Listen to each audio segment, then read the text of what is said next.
Hello friends, অনাসাস mini ব্লগে সবাইকে welcome. সামনেই ছিল পৌষ পার্বণ, আর পৌষ পার্বণে বানিয়েছিলাম বিভিন্ন ধরনের পিঠে। তার মধ্যে ছিল গোকুল পিঠে।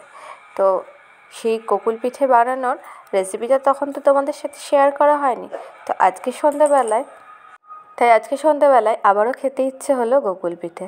ব্যাস, যেই না বলা সেই না কাজ, তাই বানিয়ে ফেলছিলাম গোকুল পিঠে। তো ভাবলাম যে আমার বন্ধুদের সাথে একটু শেয়ার করি। আর কে কে ভালোবাসো গোকুল পিঠে খেতে অবশ্যই কমেন্টে জানিও। আমাদের বাড়ির প্রত্যেকটা মেম্বার গোকুল পিঠে খেতে ভীষণ ভালোবাসে, আর আমি তো ভীষণই ভালোবাসি, তাই তো বানাতে শুরু করে দিয়েছিলাম গোকুল পিঠে। তোমরা কে কীরকমভাবে গোকুল পিঠে বানাও অবশ্যই কমেন্টে জানিও। আমার চ্যানেলে এই ভিডিওটা তো দেখছেন, চ্যানেলটিকে সাবস্ক্রাইব করেছেন তো? চ্যানেলটি সাবস্ক্রাইব না করে থাকলে অবশ্যই সাবস্ক্রাইব করে দেন। আপনাদের ফেভারিট ডিশ যদি গোকুল পিঠে হয়ে থাকে তাহলে অবশ্যই একটা লাইক করবেন।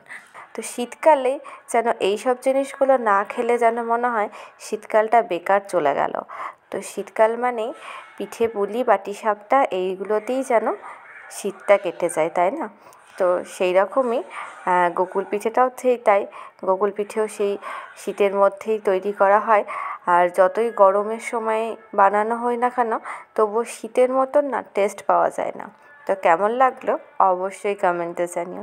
বন্ধুরা, গোকুল পিঠে তো আমার রেডি, এবার খাওয়ার পালা। চলো তাহলে, টাটা।